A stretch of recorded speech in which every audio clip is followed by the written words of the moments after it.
क्यों? क्यों पता है? क्योंकि पिताजी बोलना इतनी जल्दी थोड़ी ना भूल पाएंगे, मुश्किल है।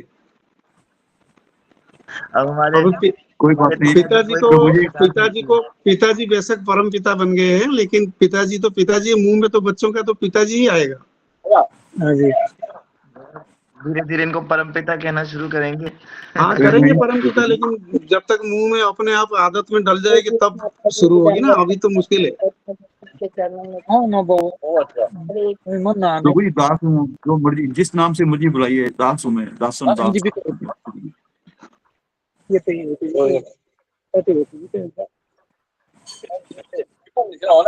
रजनी वर्मा माता जी और आदि नारायण प्रभु जी, आप दोनों का बहुत बहुत आपको शुभकामनाएं आपके आध्यात्मिक जीवन के लिए। और आप इसी प्रकार से भगवान की, प्रभुपाद जी की, चैतन्य महाप्रभु के इस मिशन में आप ऐसे निमित्त बनते रहें, सेवा करते रहें और हजारों हजारों हम जैसे पतितों का उद्धार करें, हम सभी को भक्ति मार्ग में आगे चलाएं। आप दोनों का आशीर्वाद हमें मिलता रहे। मेरी मंगल कामनाओं के साथ आपको बहुत बहुत शुभकामनाएं। प्रभु जी आपके गुरु जी कौन से करेगा, हैं? हमें मार्गदर्शन प्रभु जी देते आपके रहिएगा। गुरु जी कौन से हैं? हम करने की कोशिश करेंगे प्रभु जी के ऊपर, आप मार्गदर्शन करिएगा, प्रभु हम जी करने आपके की कोशिश करेंगे। धन्यवाद। प्रभु जी आपके गुरु जी कौन से हैं? किससे दीक्षा ली है? जी माता जी, भक्ति आश्रय वैष्णव स्वामी महाराज।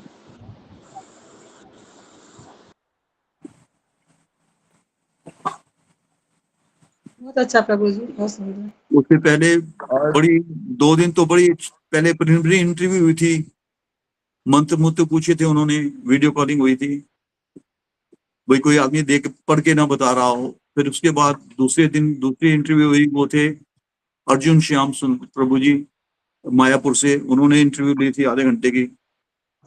गुरु मंत्र पूछा है उन्होंने, भोग मंत्र पूछा है, उसके बाद आरती क्या करते हो, आरती सुनाओ, उसका अर्थ सुनाओ, फिर महाजन कितने हैं, 12 महाजन के नाम बताओ, फिर ऋत्विक की बात किसे कहते हैं, षड गोस्वामी के नाम बताओ, और रूप गोस्वामी और सनातन गोस्वामी के असली नाम क्या थे, पाप कितने प्रकार के होते हैं, जीबीसी कब बनी थी, कब स्थापित हुई थी, इसका स्ट्रक्चर क्या है, कैसे काम करती है, इसके बारे में बताओ। और भी बहुत क्वेश्चन पूछे थे उन्होंने, कम से कम आधे घंटे में, हर एक इंडिविजुअल को उन्होंने आधे घंटे में उसकी इंटरव्यू दी है।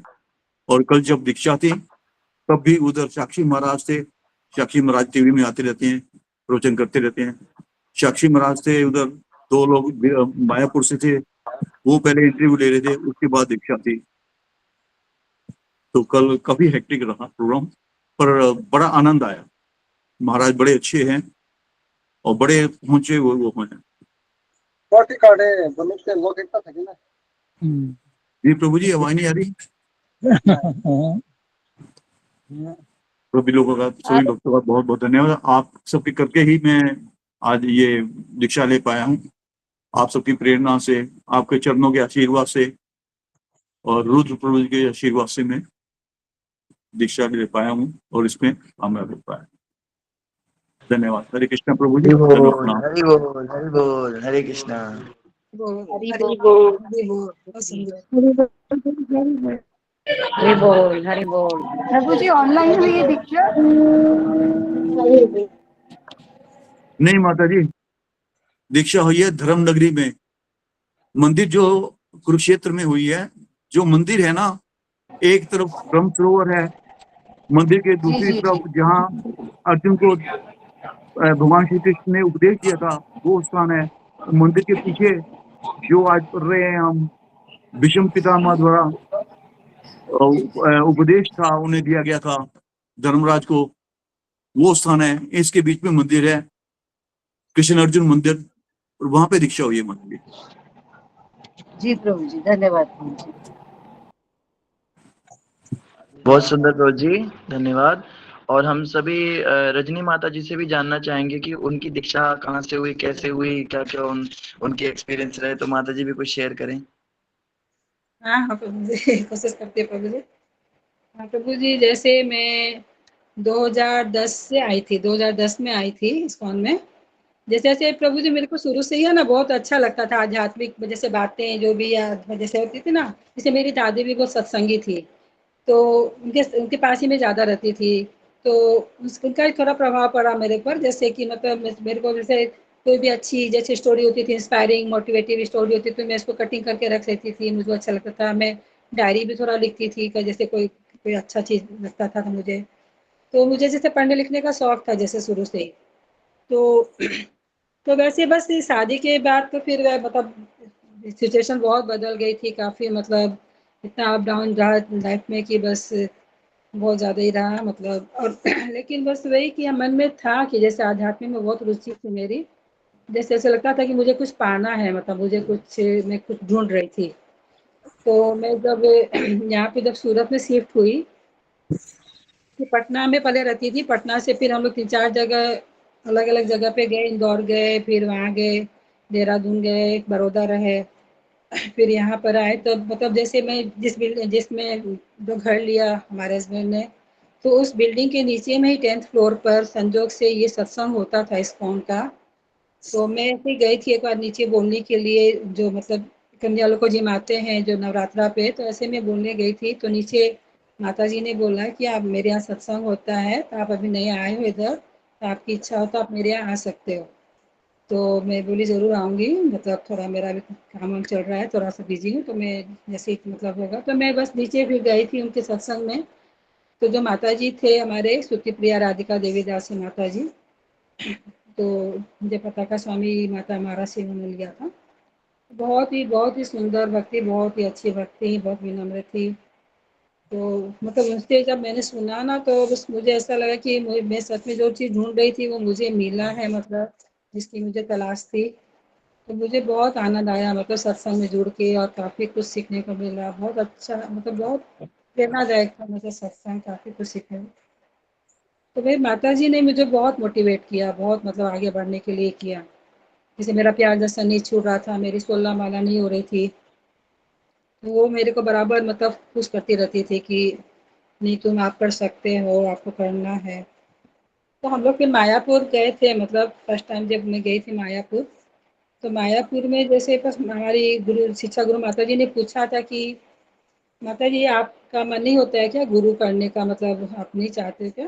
तो मैं बोली कि माता जी अभी तो मैं नई नई आई हूँ, अभी से अभी तो कहाँ, मतलब मेरी में इतनी लियाकत है, इतनी योग्यता है कि मतलब मैं गुरु करूँ, मतलब जब भगवान की इच्छा होगी तो हो जाएगा। तो बोले कि ऐसे आपको कौन से अच्छे लगते हैं? मैं भक्ति चारू महाराज बहुत आते थे सूरत में, उनके काफ़ी डिसाइपल थे वहाँ पे सूरत में। तो मैं उनके सत्संग में जाती थी, उनके लेक्चर और सुनती थी, तो बहुत अच्छा लगता था उनका, बहुत मतलब इंस्पिरेशन मिलता था मुझे।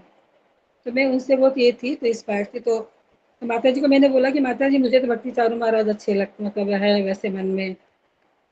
लेकिन बस मैं जब मिलने गई यहाँ पे, जब पता हमारे से मायापुर में गई, तो जब हम लोग जिस दिन लौट रहे थे, जैसे 2-3 बार मिले थे वहाँ पे, फिर हम लोग जिस दिन लौट रहे थे वापस यात्रा से, तो शाम के टाइम में मिलने गए थे। तो जब पता स्वामी महाराज जी ने मुझे आगे से बुलाया कि मतलब इधर आप आओ, मतलब उन्होंने मुझे हाथ में फूल दिया, और मतलब ये बोला कि मैं आपको शेल्टर देता हूँ। तो मैं तो एकदम अचंभित रह गई, सरप्राइज की मुझे कैसे, मतलब इतनी बड़ी कृपा गुरु महाराज ने कर दी, मतलब मैं रोने लगी एकदम से। तो फिर माता जी बोले कि नहीं, भगवान भगवान की इच्छा है कि आपको मतलब इनका शेल्टर मिला है ये मिला। तो फिर मतलब 2014 में फिर हमारी, मतलब मैं जब बड़ौदा, यहाँ सूरत थी ना, तो बड़ौदा में जब पिता के स्वामी महाराज आए थे, तब माता जी ने बोला कि मतलब अभी तो गुरु महाराज इधर आए हुए हैं, तो आप मतलब दीक्षा ले सकते हो, मतलब आपकी आप 16 माला कर ही रहे हो, नियम का पालन कर रहे हो। तो फिर संजोग से वहाँ पे मतलब मैं जाके वहाँ पे दीक्षा हुई थी। हालाँकि प्रभु जी इतना नहीं, मतलब मेरा लिंक है, मतलब गुरु महाराज से उतना नहीं मतलब रहता है, मतलब थोड़ा मेरा सत्संग भी छूट गया था किसी कारण से बीच में, मतलब मैं नहीं जा पाती थी। तो बहुत मतलब हमारा लाइफ बहुत डिस्टर्ब रहा बीच में। लेकिन वही है कि भगवान की कृपा रही कि अभी मतलब मुझे ये सत्संग मिला है, मतलब जगह जगह गोपाल प्रभु जी के चूड़ी तो बस अभी कोशिश कर रही प्रभु जी, आगे बढ़ने का प्रयास कर रही हूँ। इतना हो नहीं पाता, थोड़ा घर का सिचुएशन भी ऐसा है, लोग इतना नहीं सपोर्ट करते हैं मुझे। तो प्रभु जी वैसे मैं थोड़ा आपसे बात भी करूंगी, पर्सनली भी बात करूंगी हाँ आपसे जी, हाँ थोड़ा जी। सा, तो मुझे थोड़ा कुछ समझना भी था कि हाँ, थोड़ी मार्गदर्शन बहुत बहुत कीजिएगा मेरा। धन्यवाद रजनी पद्मा माता जी, आपने बहुत रंजनी माता, सुंदर रंजनी माता जी, डेफिनेटली रंजनी माता जी माता बोलिए जी के लिए प्रभु जी सभी हरि वैसे। बोल करेंगे, हरि बोल। बोल रंजीत बोल हरि बोल हरि बोल हरि बोल। जय परम पूज्य जय पताका स्वामी महाराज की जय, परम पूज्य आशीर्वाद महाराज की जय, हरि बोल। जय जय हरि बोल। बहुत सुंदर। तो आप सभी भक्तों को मैं बताना चाहता हूँ, हमारे फिरोजपुर शहर से हिज होलीनेस जय पताका महाराज जी के एक बड़े वरिष्ठ शिष्य हिज ग्रेस पंकज अक्षर प्रभु जी आज हमारे बीच में जुड़े हुए हैं। आई थिंक पहली बार आए, मुझे पहली बार दर्शन हुए उनके यहाँ पे। तो सभी क्लास के भक्तों से प्रार्थना है, सभी प्रभु जी का स्वागत करेंगे हरि बोल के साथ, हरि बोल। हरि बोल हरि बोल।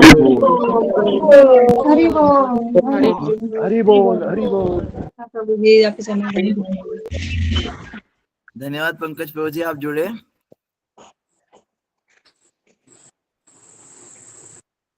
सुन पा रहे हैं प्रभु जी? हरे कृष्णा। यस, हरे कृष्णा प्रभु जी, धन्यवाद प्रणाम। सही भक्तों के चरणों में कोटि कोटि धन्यवाद प्रणाम जी। प्रभु जी सुन पा रहा हूँ मैं। पंकज प्रभु जी बहुत ही सिंसियर डिवोटी हैं। ये चैंटिंग में और सेवाओं में और कलेक्शन में, जब टेम्पल की कलेक्शन की जरूरत होती है या बुक डिस्ट्रीब्यूशन होता है, बहुत बढ़ चढ़ के पार्टिसिपेट करते हैं। बहुत ही एंथुसियास्टिक डिवोटी है, मैं खुद इनसे बहुत इंस्पिरेशन लेता हूँ। और बहुत ही सिंपल हैं, और कोई जैसे बहुत कॉम्प्लेक्स माइंड नहीं है, एकदम सरल भक्त हैं। तो प्रभु जी का बहुत बहुत स्वागत, और प्रभु जी से प्रार्थना है प्रभु जी भी इस प्रकार से आते रहें। हरे कृष्णा। तो ठीक है, आप सभी भक्तों का बहुत बहुत स्वागत। आइए आज का सत्र प्रारंभ करें भगवान से प्रार्थना के साथ। जय राधा माधवा कुंज बिहारी मुकुर वरदारी यशोदानंदन ब्रज जन रंजन यमुना तीरावनचारी। जय राधा माधवा कुंज बिहारी। सुमित्रा माता जी, आपका माइक म्यूट है, धन्यवाद। ओम नमो भगवते वासुदेवाय, ओम नमो भगवते वासुदेवाय, ओम नमो भगवते वासुदेवाय। नारायणं नमस्कृत्यं नरं चैव नरोत्तमं देवीं सरस्वतीं व्यासं ततो जयमुदीरये। नष्टप्रायेषु भद्रेषु नित्यं भागवत सेवया भगवती उत्तम श्लोके भक्तिर्भवति नैष्ठिकी। कृष्णाय वासुदेवाय देवकी नंदनाय च नंदगोपकुमाराय गोविन्दाय नमो नमः। जय श्री कृष्ण चैतन्य प्रभु नित्यानंद श्री अद्वैत गदाधर शिवासादि गौर भक्तवृंद। गुरुवे गुरुचंद्राय राधिकाय तदालये कृष्णाय कृष्ण भक्ताय तद्भक्ताय नमो नमः। मूकं करोति वाचालं पङ्गुं लङ्घयते गिरिं यत्कृपातमहं वन्दे श्रीगुरुं दीनतारिणं श्री परमानंद माधवं श्री चैतन्येश्वरं। हरे कृष्णा कृष्णा कृष्णा हरे हरे, हरे राम राम राम हरे हरे। हरे कृष्णा। आप सभी भक्तों और माताओं का हार्दिक स्वागत है आज की श्रीमद् भागवतम की इस कक्षा में। स्वागतम सुस्वागतम। और हम चर्चा कर रहे हैं श्रीमद् भागवतम स्कंद 1 अध्याय 9 श्लोक संख्या 37 के ऊपर हम चर्चा कर रहे थे। 37 नंबर श्लोक हमने पढ़ा था और उसके वर्ड टू वर्ड हमने उसका मतलब समझा था। आज हम उसका अनुवाद और तात्पर्य पढ़ेंगे श्रील प्रभुपाद जी के द्वारा। तो ये श्लोक आप सबकी स्क्रीन पे आ चुका है। मेरी प्रार्थना है जिन भक्तों ने श्लोक नहीं पढ़ा वो लोग आज श्लोक पढ़ सकते हैं। पहले मैं एक बार पढ़ूंगा श्लोक को, आप सब मेरे पीछे पढ़िएगा। उसके बाद जिन भक्तों ने श्लोक नहीं पढ़ा वो श्लोक पढ़ सकते हैं। सभी को श्लोक दिखाई दे रहा होगा। सभी कृपया अपना माइक अनम्यूट करेंगे और मेरे पीछे बोलेंगे। स्वनि गमपहाय मत् प्रतिज्ञा मृतमधिकर्तुमवाप्लुतो रथस्था। तत्तो प्रतिज्ञा कृतमधिज्ञातु रथास्त्या रथस्थ धृतरथ चरणोऽभ्ययाचलाद्गुर् हरिव गु हन्तु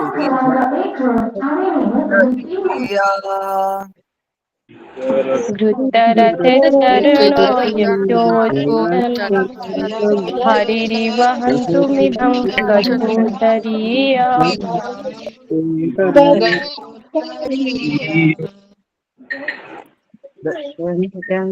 धन्यवाद सभी भक्तों का जिन्होंने श्लोक पढ़ा। हरे कृष्ण। सभी अपने माइक म्यूट कर लीजिए प्लीज। कोई भी 5 डिवोटीज हैंड रेज करेंगे जिन्होंने ये श्लोक पढ़ा नहीं हो। कोई भी 5 डिवोटीज। हाँ, राधिका माता जी आपका माइक अनम्यूट हो गया है जी। रजनी माता जी पढ़ेंगे। रजनी पद्मा माता जी पढ़ेंगे। हरे कृष्णा। रंजना माता जी पढ़ेंगे। कृष्ण प्रभु जी प्रणाम से निगमात्मकाहाय मत प्रतिज्ञा दित्तमधिकर्तुमवप्लतुरथस्था। मुझे भी हंसा रहे हो यार इतनी मुश्किल से मेरे को रहे हो तुम लोग यहाँ पे। 1 मिनट थोड़ा सा आप प्लीज वहां साइड चले जाइए। हाँ वहां जाके कीजिए। ओ क्षमा कीजिएगा माइक ऑन रह गया। मैं अभी दरअसल यहाँ पे गुरुकुल के बच्चों के पास बैठा हुआ, छोटे बच्चे यहाँ शरारते कर रहे थे। क्षमा कीजिएगा माता जी, आपके श्लोक को डिस्टर्ब किया। जी आप पढ़िए, मैं इनको थोड़ा डांट लेता हूँ। हरे कृष्ण प्रभु जी दंडवत प्रणाम। स्वनिगममपहाय मत प्रतिज्ञा नितमधिकर्तुमवप्लतुरथस्था। घृतरथे चरणाभ्ययचलदेगु हरिरिव हन्तुमिभं गतोत्तरीया। हरे कृष्णा। क्षमा कीजिएगा। बहुत अच्छा पढ़ा माता जी, धन्यवाद। और कोई भक्त पढ़ना चाहेंगे कृपया हैंड रेस करेंगे। जिन भक्तों ने श्लोक नहीं पढ़ा पहले उनको मौका मिलेगा। जो नए डिवोटीज जुड़े हैं वो भी ट्राई कर सकते हैं। जो भक्त लोग नए आए हैं आप लोग भी श्लोक पढ़ सकते हैं। 47 डिवोटीज जुड़े हैं, कोई भी हैंड रेस नहीं कर रहा है। गायत्री माता जी पढ़ेंगे। हरे कृष्ण प्रभु जी दंडवत प्रणाम। सभी भक्तों चरणों में दंडवत प्रणाम। स्वनिगमगमपहाय मत प्रतिज्ञा मृतमधिकर्तुं बलुतरथस्तां। घृतरथ चरणभयाचलद्गु हरिरिवहन्तुम् इभं गतोत्तरीयः। हरे कृष्ण प्रभु जी दंडवत प्रणाम। धन्यवाद माता जी, बहुत अच्छा पढ़ा। डॉक्टर रेखा माता जी पढ़ेंगे। हरे कृष्ण दंडवत प्रणाम प्रभु जी। स्वनिगममपहाय मत प्रतिज्ञा मृतमधिकर्तुं वप्लुतो रथस्थः। धृतरथचरणो अभयाच्चलद गुरुहरिरिव हन्तुमिभं गतोत्तरीयः। हरे कृष्ण। धन्यवाद प्रभु जी। धन्यवाद माता जी, बहुत अच्छा पढ़ा। विशाली माता जी पढ़ेंगे। हरे कृष्णा प्रभु जी, आपके चरणों में प्रणाम। सभी भक्तों को प्रणाम। स्वनिगमपहाय यमत् प्रतिज्ञा मृतमधिकर्तुमवप्लुतो रथस्थ। धृतरथचरणो भयाच्चलद्गुर् हरिरिव हन्तुमिभं गतोत्तरीया। हरे कृष्ण। धन्यवाद माता जी, बहुत सुंदर। कोमलप्रीत माता जी पढ़ेंगे। हरे कृष्ण प्रभु जी। स्वनिगमम् अपहा मता प्रतीयनम रतम अधिकर्तुम अवाप्लुतो रथास्तथा। धृतरथचरणो भयाक् कुर हरिर इव हन्तुम इदम गतोत्तरीयः। हरे कृष्णा। धन्यवाद, बहुत अच्छा। ऐसे ही सभी नए भक्तों को भी ट्राई करना चाहिए। मैं सभी से रिक्वेस्ट करूंगा जो नए भक्त जुड़ रहे हैं वो भी ट्राई करें श्लोक पढ़ने का। धीरे धीरे आपका उच्चारण अच्छा हो जाएगा, पर आप जो है कोशिश ही नहीं करेंगे, पढ़ेंगे ही नहीं तो कैसे काम चलेगा। अब खूब सारे हैंड रेज हो रहे हैं, अभी तक मैं बोल रहा था तब तक किसी ने किया नहीं। चलो सुमित प्रभु जी पढ़ेंगे, उसके बाद नित्यानंद जी पढ़ेंगे, उसके बाद हरे में हम कृष्ण लोग प्रभु जी। आगे बढ़ेंगे।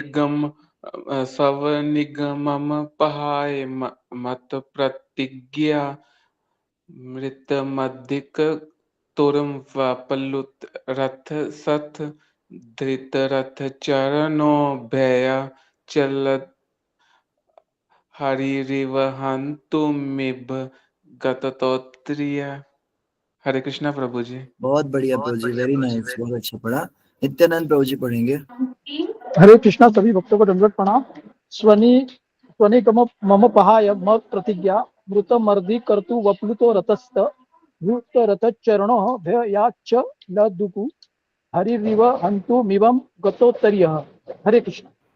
धन्यवाद प्रभु जी। जसमिता माता जी पढ़ेंगे। ठीक, हाँ क्षमा कर दीजिएगा प्रभु जी, गलती से हो गया था हैंडल। गलती से श्लोक भी पढ़ दीजिए माता जी, कोई बात नहीं। प्रभु जी मुझे हिंदी पढ़ने में थोड़ा समस्या होती है, इसलिए बंगाली में पढ़ती हूँ ना, इसलिए। अच्छा, आप बंगाली पढ़ते हैं, ठीक है ठीक है। सुमित्रा माता जी पढ़ेंगे लास्ट, उनके बाद में हम आज का श्लोक पढ़ेंगे। कृष्णा प्रभु जी दंडवत प्रणाम। श्री वैष्णव भक्त को दंडवत प्रणाम।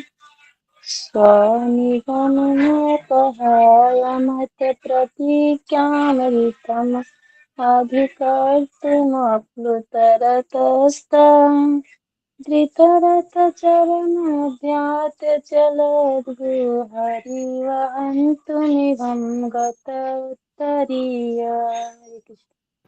धन्यवाद सभी भक्तों का जिन्होंने श्लोक पढ़ा। तो ये श्लोक बहुत ही सुंदर है, हमने इसका अनुवाद पढ़ा था। स्वनिगम मपहाय, हमने क्या पढ़ा था? हमने पढ़ा था कि भगवान ने क्या किया? स्वनिगम, स्वनिगम का मतलब यहाँ अपनी सत्यनिष्ठा, यानी अपने व्रत को, अपनी कह लीजिए भगवान ने जो प्रतिज्ञा ली थी, अपनी प्रतिज्ञा को भगवान ने क्या किया? अपहाय, निरस्त कर दिया। क्या प्रतिज्ञा ली थी भगवान ने? कौन बताएंगे? सभी हैंड डाउन कीजिए जिन्होंने श्लोक पढ़ लिया।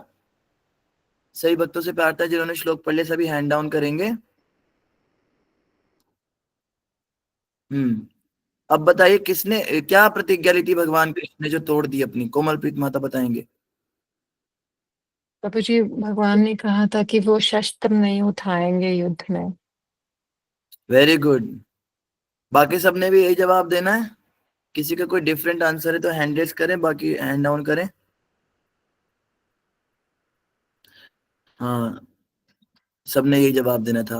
बिल्कुल सही जवाब। भगवान श्री कृष्ण ने प्रतिज्ञा ली थी, मैं युद्ध में शस्त्र नहीं उठाऊंगा, एक तरफ मेरी सेना लड़ेगी, एक तरफ मैं खड़ा रहूंगा निहत्था, मैं साथ दूंगा लेकिन शस्त्र नहीं उठाऊंगा। लेकिन क्या किया भगवान ने? निरस्त कर दिया। दुर्योधन ने कभी सोचा भी नहीं होगा सपने में कि भगवान इस तरह से अपनी प्रतिज्ञा को तोड़ भी सकते हैं। देखिए, भगवान का प्रतिज्ञा तोड़ना कोई बहुत निंदनीय कृत्य नहीं है। कोई साधारण क्षत्रिय जब अपना व्रत तोड़ता है तो उसको मृत्यु दंड ही दे देना चाहिए। मौत आनी अच्छी है, लेकिन कहते हैं ना वो, रघुकुल रीत सदा चली आई, प्राण जाए पर वचन न जाए। वचन के लिए प्राण त्याग देते थे। अर्जुन के साथ तो 2-3 बार ऐसा हुआ कि अर्जुन अपना प्रतिज्ञा नहीं पूरी कर पा रहे थे तो प्राण की आहुति देने वाले थे। लेकिन भगवान कृष्ण जो कुछ भी करते हैं वो सब मधुर होता है। मधुराधिपतेर अखिलम मधुरम, भगवान चाहे प्रतिज्ञा तोड़ते भी वो भी मधुर है। तो आचार्य समझाते हैं प्रतिज्ञा को तोड़ना भी भगवत्ता का ही एक सिद्धांत है। भगवान होने के नाते भगवान कुछ भी कर सकते हैं, और जो कुछ भी कर सकते हैं तो वो प्रतिज्ञा भी तोड़ सकते हैं। जब मर्जी प्रतिज्ञा ले ले, जब मर्जी उसको तोड़ दे। भगवान के ऊपर कौन क्या कह सकता है? भगवान के ऊपर क्या आप रेस्ट्रिक्शन लगाएंगे बताइए? और अगर कहने वाले कहते हैं अरे ये भगवान कैसा, ये तो ऐसा कर रहा है, ये तो चोरी कर रहा है, ये तो गोपियों के कपड़े चुरा रहा है, ये तो रासलीला कर रहा है, ये कैसे, ये तो डिप्लोमेसी कर रहा है, ये तो झूठ बोल रहा है, ये तो प्रतिज्ञा तोड़ रहा है, तो आप बोलते रहिए। 10,000 उल्लू भी एक स्वर से चिल्लाकर कहे कि ये सूर्य जो है इसकी किरणें में हमारी आंखों में चुभती हैं, हम नहीं इसको देखना चाहते, तो सूर्य पे क्या ही असर पड़ेगा। नास्तिकों की बातें ऐसी ही हैं, जैसे एक हाथी कई बार बाजार में चलता है तो बहुत सारे कुत्ते भौंकते हैं उसको देख के, हाथी को क्या ही फर्क पड़ सकते हैं। तो इस प्रकार से अगर कोई व्यक्ति भगवान के ऊपर प्रश्न चिन्ह लगा भी दे, भगवान की लीलाओं के ऊपर बहुत तरह के कह लीजिए कि कमेंट करने लगे, तो उसका चिल्लाना, उसका बोलना ऐसे ही है, इससे भगवान को कोई खास फर्क पड़ने वाला नहीं, खास क्या कोई आम फर्क भी पड़ने वाला नहीं। भगवान की लीला अति मानवीय है। और दूसरी ओर अगर हमें ये समझना है कि भगवान ने क्यों किया, तो भगवान ने भक्त वत्सलता के चलते ऐसा किया। भगवान अपने भक्तों के प्रति जब वत्सल हो जाते हैं तो सारे नियम भूल जाते हैं।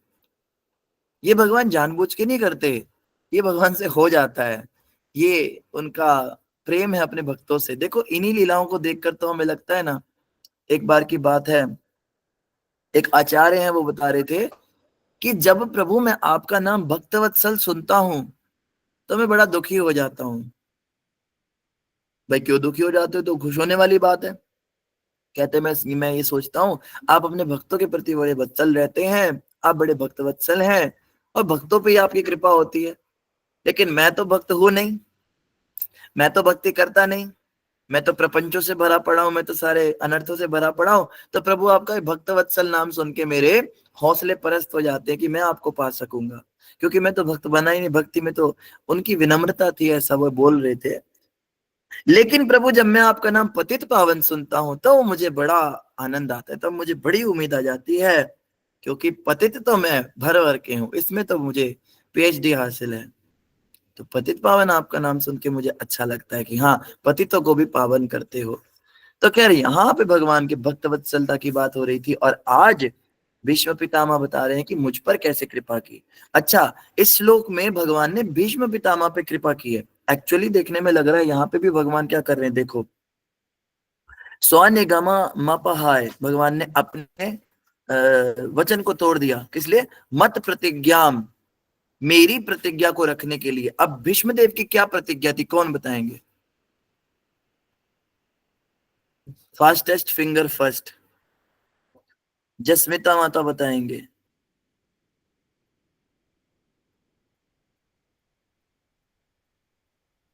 जस्मिता माता जी, क्या प्रतिज्ञा थी भगवान की? भगवान की प्रतिज्ञा थी कि भगवान से वो अश्व उठाएंगे। जब भगवान ने कहा था, जब मैं युद्ध में अश्व नहीं उठाऊंगा, पर वो कहे थे, मैं भीष्मदेव ने कहा था कि मैं भगवान से अश्व उठाऊंगा। क्षमा कीजिए, मैंने गलत प्रश्न किया। भीष्मदेव की प्रतिज्ञा ये थी कि कल मैं भगवान श्री कृष्ण से अस्त्र उठवा दूंगा, नहीं तो किसी पांडव को मार दूंगा, एक पांडव कल मरेगा। तो यही प्रतिज्ञा जो है भीष्मदेव की यहाँ पे कह रहे, मत प्रतिज्ञा, मेरी प्रतिज्ञा को रखने के लिए भगवान ने शस्त्र न उठाने की अपनी प्रतिज्ञा तोड़ दी। जब जब ऐसी स्थिति आती है जहां पे भगवान ने भी प्रतिज्ञा कर दी, उनके भक्त ने भी प्रतिज्ञा कर दी, तो हर बार भगवान ही झुकते हैं। प्रबल प्रेम के पाले पड़कर प्रभु को नियम बदलते देखा, अपना मान टले टल जाए, भक्त का मान न टलते देखा। ये भगवान की बड़ी महिमा है, अपना मान तो टल जाए, टाल देते हैं उसको, भक्तों का मान कभी टलने नहीं देते भगवान। ये भगवान की दया है। और भगवान क्या करते हैं, आप सबको पता होगा। ये भजन भी बड़ा सुंदर है, इसको थोड़ा गा देते हैं। इस भजन के अंदर बहुत कुछ शिक्षा हमें सीखने को मिलेगी कि भगवान कैसे अपने भक्तों के लिए सारे नियम तोड़ देते हैं। जिनकी केवल कृपा दृष्टि से सकल विश्व को पलते देखा, उसको गोकुल के माखन पर 100 बार मचलते देखा, प्रबल प्रेम के पाले पड़कर हरि को नियम बदलते देखा। जिनका ध्यान विरंची शंभु सनकादिक न संभलते देखा, उसको बाल सखा मंडल में लेकर गेंद उछलते देखा, प्रबल प्रेम के पाले पढ़ कर। पीछे म्यूजिक भी आ गया है। जिनके चरण कमल कमला के, कर तल से न निकलते देखा, उसको गोकुल की गलियों में, कंटक पथ पर चलते देखा, प्रबल प्रेम के पाले पढ़कर। जिनके वक्र त्रिकोटि के भय से, सागर सप्त उछलते देखा, उसको माँ यशोदा के भय से, अश्रु बिंदु दृग ढलते देखा, प्रबल प्रेम के पाले पढ़कर। प्रबल प्रेम के पाले पढ़कर। प्रभु को नियम बदलते देखा, अपना मान टले टल जाए, भक्त का मान ना टलते देखा। धन्यवाद प्रभु। तो इस प्रकार से हमने क्या देखा, प्रबल प्रेम के पाले पढ़कर। ऐसा नहीं है कि भगवान जानबूझ के ऐसा, या कह लीजिए कि भगवान जो है वो कोई अपना कुछ नियम जानबूझ के इसलिए बदलते हैं क्योंकि वो दिखाते मैं तो भगवान हूं, जो मर्जी करूं। ये भगवान कोई अपनी भगवत्ता को साबित करने की जरूरत नहीं है भगवान को। सारी सृष्टि में भगवान की भगवत्ता है, लेकिन अपना मान टले टल जाए, भक्त का मान न टलने देखा। भक्तों के मान को बढ़ाने के लिए अपना मान नीचे करते हैं। क्या करते हैं? जिनकी केवल कृपा दृष्टि से सकल विश्व को पलते देखा। सिर्फ भगवान की कृपा दृष्टि मात्र से सारा विश्व पल रहा है, उसको गोकुल के माखन पर 100-100 बार मचलते देखा। सारी सृष्टि उनकी कृपा दृष्टि से पल रही है, इतना मक्खन, इतना दही दूध सब उनकी निगरानी में है। लेकिन वही कृष्ण क्या करते हैं, एक गोपी थोड़ा माखन दे दे, गोपी कहती है माखन खिलाऊंगी तुझे, कहा ना नाच के दिखा। तो भगवान क्या करते, थप्पड़ मार देते, है तेरे को मक्खन के लिए मैं मारा जा रहा हूँ, दुनिया भर का मक्खन मैं खा लूंगा कहीं और नहीं। भक्तों के आनंद के लिए कहते चल मैं नाचता हूँ। भगवान ठुमके लगा लगा के नाचते हैं गोपी के कहने पे। ये भक्तों के साथ उनका व्यवहार है। ऐसा नहीं है कि भक्त मक्खन नहीं खिलाएगा तो भगवान भूखे मर जाएंगे, लेकिन भक्तों के हाथ से जो मक्खन मिलेगा उसके लालच के लिए भगवान नृत्य करने को भी तैयार हो जाते हैं। और क्या बता रहे हैं, जिनका ध्यान विरंची शंभु सनकादिक से न संभलते देखा। विरंची ब्रह्मा, शंभु शिवजी, सनकादिक चतुर कुमार, ये सब भगवान का ध्यान धरते हैं। इनसे भगवान का ध्यान संभलता नहीं है, इतना ध्यान करते हैं भगवान का। ऐसे भगवान मतलब इतने खतरनाक हैं भगवान, डरावने हैं, लेकिन उनको बाल सखा मंडल में लेकर गेंद उछलते देखा। इधर तो ये सब उनको उनका ध्यान धर नहीं पा रहे हैं, उधर वही जो भगवान है क्या कर रहे हैं, बाल सखा मंडल में गेंद ले लेके उछल रहे। अरे मेरी दयंती तू कैसे गेंद मार रहा है, काना तेरी नीति तू झूठ बोल रहा है, मेरी थी। वहां पे लड़ाइयां कर रहे हैं।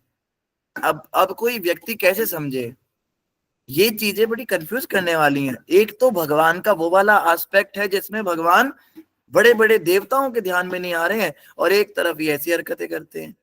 इसलिए तो कृष्ण भगवान को टेढ़ा कहा गया, बड़े टेढ़े ठाकुर हैं, इनकी लीलाएं भी टेढ़ी। कहा आप भी टेढ़ा मुकुट भी टेढ़ा, टेढ़ी बंसी फड़दा, देखन नु मुख भोला भाला, राजा दे नाल लड़दा, ओंकारी राजा जय हो, ओंकारी राजा जय हो, भर भर पिचकारी मारे, सावन में रंग उड़ाया है, मेरे छल बलिए मोहन दान, भेद किसी ने पाया है, एक चीते चुक पर्वत नु इंदर दा, मान घटाया है। तो भगवान क्या है, आप भी टेढ़ा मुकुट भी टेढ़ा और टेढ़ी बंसी फड़दा। टेढ़े भगवान है। इनकी लीलाएं समझ में आ जाए तो फिर तो भगवत प्राप्ति हो जाए ना। क्या कहते हैं कृष्ण भगवान गीता में? भगवान कृष्ण गीता में कहते हैं जन्म कर्म च मे दिव्यम, मेरा जन्म और मेरा कर्म ये दिव्य है, साधारण मत समझो। एवं यो वेत्ति तत्वतः, इसको जो व्यक्ति तत्व से समझ जाता है, त्यक्त्वा देहम पुनर्जन्म नैति मामेति अर्जुना, उसका दोबारा इस संसार में जन्म नहीं होता अर्जुन, वो मेरे पास आ जाता है। तो आपको क्या लगता है भगवान के पास कैसे भर भर के लोग चले जाएंगे? कृष्ण को समझना इतना आसान है क्या? भगवान का जन्म और भगवान के कर्म, दो चीजें भगवान ने गीता में कही। इनको जो व्यक्ति समझ जाता है तत्व से, उसे भगवत प्राप्ति हो जाती है। तो इतने से ही हमें समझ जाना चाहिए कि अगर हमें लग रहा है हम कृष्ण के तत्व को समझ रहे हैं, हम कृष्ण के जन्म को समझ रहे हैं, हम भगवान कृष्ण के ये कौन सा श्लोक है, ये नंबर जो है प्रीति माता जी आप बता दीजिए, कोई भी भक्त जो है कृपया मैसेज में बता दीजिए ये कौन से श्लोक में भगवान कह रहे हैं।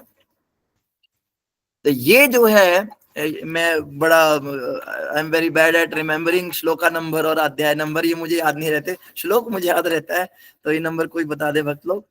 तो भगवान कृष्ण कहते हैं कि दो चीजें, हाँ 4.9 धन्यवाद, जन्म और कर्म। अगर आपको लगता है कि आप समझ रहे हैं भगवान कृष्ण को, तो इस गलतफहमी में ना रहिए। हम में से कोई भी कृष्ण को अभी तक नहीं समझ पा रहा है। अगर हम में से कोई कृष्ण भगवान को समझने लगा होता तो हमारे मुक्ति के मार्ग खुलने लगे होते। हम सिर्फ कोशिश कर रहे हैं। हम उस कुएं के अंदर बैठे मेंढक की तरह हैं जो प्रशांत महासागर के बारे में सोच रहा है कि वहां पे क्या होता होगा, कैसे जीव रहते होंगे, किस तरह का पानी होगा। जिस मेंढक ने सिर्फ दूसरे मेंढक ही देखे हैं कुएं में, वो क्या सोच सकता है कि प्रशांत महासागर में तिमिंगल मछली होती है, वेल मछली होती है, उनकी धारणा कैसे करेगा। तो हम यहाँ बैठे बैठे सोचते कृष्ण ऐसे होंगे वैसे होंगे। तो भागवतम की शरण लेकर हम प्रयास जरूर कर रहे हैं, श्रीमद् भागवतम की कृपा से कभी हमें समझ में आए, पर कृष्ण भगवान को हम समझ ही गए हैं या सही समझ रहे हैं, ऐसी गलत फहमी कोई पाले ना। देखो क्या कह रहे हैं आगे, जिनके चरण कमल कमला के करतल से ना निकलते देखा, उसको गोकुल की गलियों में कंटक पथ पर चलते देखा। कमला कहते हैं लक्ष्मी जी। लक्ष्मी जी बड़े कोमल कोमल हाथों से भगवान के चरण दबाती हैं, तो भी भगवान के चरणों में लाल लाल निशान पड़ जाते हैं, इतने कोमल। और वही कृष्ण क्या करते हैं, गोकुल की गलियों में नंगे पांव चलते हैं, और नंगे पांव भगवान वहां पे चलते हैं। और आप कैसे कह सकते हैं इतने सुकोमल बालक, इतने कोमल जिनके चरण है, वो कैसे वहां चलते होंगे। इसलिए गोपियां गोपी गीत में क्या कहती हैं, गोपियां बड़ी टेंशन में रहती थी दिन भर। क्या टेंशन रहती थी कि भगवान जब आप नंगे पैर चलते हो, हमें लगता है आपके चरणों पे ये कंकड़ पत्थर, ये सब छोटे छोटे पौधे, पेड़ पौधे आपको चुभते होंगे, आपको कितना दर्द होता होगा। ये सोच के पूरा दिन बीत जाता था। सोचिए, ये गोपियों का भाव है। तो गोपियां जो हैं इस प्रकार से भगवान का चिंतन करती थी। क्या कहती थी वो, शैलत्रिनाकुरे,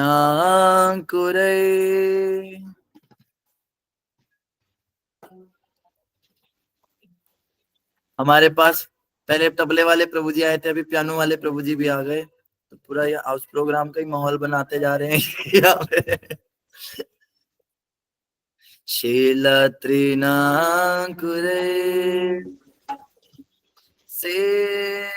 सेदकेतिना प्यायया सना तालनादृशा छलसीलाग्रजा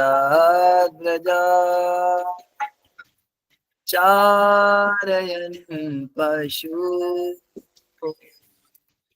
छातिनाथ ते नाथ ते पदम शैलत्रिनाकुरे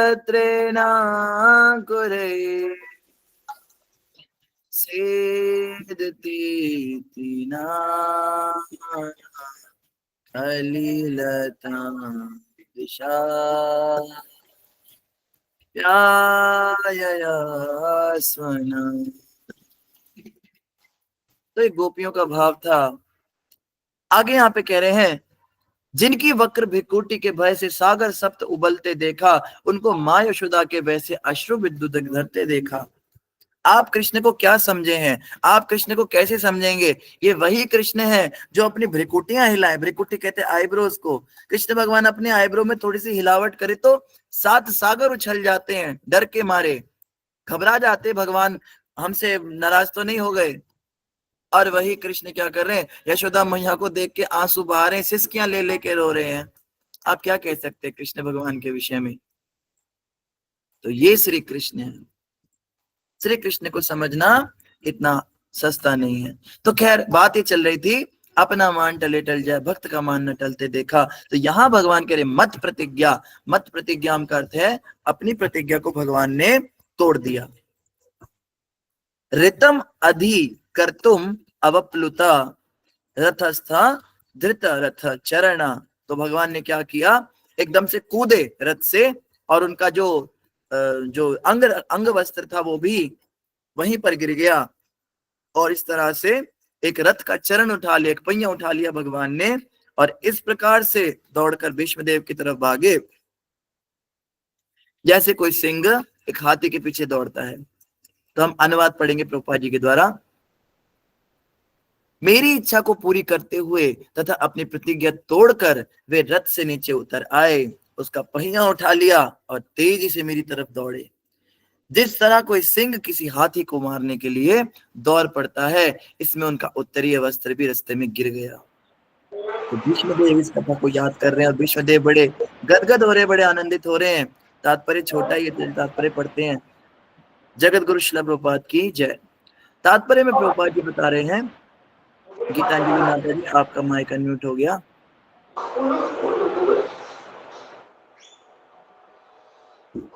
हरे गीतांजलि माता जी।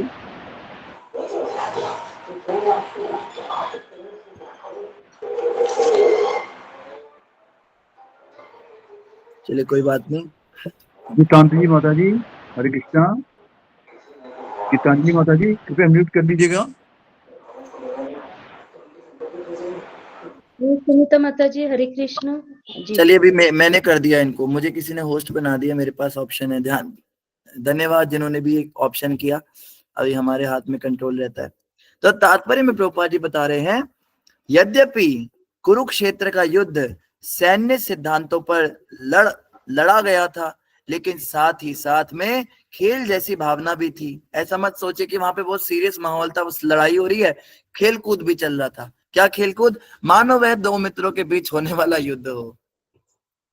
2 दोस्त आपस में कहते ना, तू अगर गेंद में जीत गया तो तेरे को वो मिलेगा, कहता अगर तू जीत गया तो चल मैं भी दे दूंगा। तो 2 दोस्त आपस में लड़ते हैं, चल देखते किसमें कितना है दम। जैसे अर्जुन और दुर्योधन में एक बार, क्षमा कीजिए, भीम और दुर्योधन में एक बार गदा युद्ध हुआ था, जो निरीक्षण में हुआ था भीष्मदेव के, और द्रोणाचार्य ने वहां पे साबित किया कि अर्जुन, क्षमा कीजिए, इसमें जो है ये कोई जीत नहीं पा रहा है। दुर्योधन और भीम दोनों ही बलराम जी के शिष्य थे, और दोनों ही, भीमसेन जो है वो अपने जोर जबरदस्ती से जीतते थे, भीमसेन जो है जोर से मारते थे, और दुर्योधन कला से जीतते थे। दुर्योधन में कला बड़ी तेज थी, तो एक तो अपने ताकत से जीत रहा था, दूसरा कला से जीत रहा था। तो दोनों ही जीत नहीं पा रहे, कोई हार नहीं पा रहा, तो डिसाइड करना मुश्किल हो गया। भीमसेन को थोड़ी ट्रिक्स कम आती थी, वो थोड़ा जोर से ज्यादा मारते थे, और दुर्योधन के पास जोर कम था, वो थोड़ा ट्रिक्स से ज्यादा खेलते थे।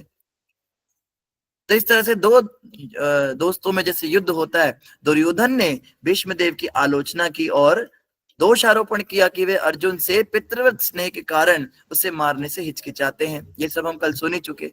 एक क्षत्रिय युद्ध के सिद्धांत पर किया गया अपमान सह नहीं सकता। क्षत्रिय जो है अपमान सह नहीं सकता। अतः भीष्मदेव ने प्रतिज्ञा की कि अगले दिन वे 5 पांडवों का वध अपने विशिष्ट हथियारों से कर देंगे। ये सब आपको हम पहले ही सीरीज सुना चुके, आप सुनेंगे ध्यान से तो आपको समझ में आएगा। इससे दुर्योधन संतुष्ट हो गया और उसने अपने पास वह तीर ले लिए। वो तीर लेके चला गया। उसके बाद क्या हुआ? जिसे वह अगले दिन युद्ध के समय देगा, लेकिन अर्जुन ने चाल करके दुर्योधन से वे तीर प्राप्त कर लिए और भीष्मदेव को यह समझते देर ना लगी कि यह भगवान कृष्ण की ही चाल है। भीष्मदेव समझ गए अर्जुन के पास तो दिमाग आ ही नहीं सकता। आधी रात में मेरी और दुर्योधन की क्या बात हुई, अर्जुन को कैसे पता चला।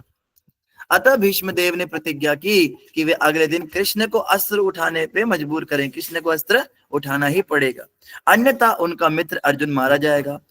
दूसरे दिन भीष्मदेव ने इतना भयानक युद्ध किया कि अर्जुन तथा कृष्ण दोनों ही संकट में पड़ गए। यहाँ पे कह रहे भीष्मदेव ने केवल अर्जुन को संकट में नहीं डाला, कृष्ण भी संकट में पड़ गए। इतना भयानक भीष्मदेव युद्ध कर रहे हैं। अर्जुन लगभग हार ही चुका था।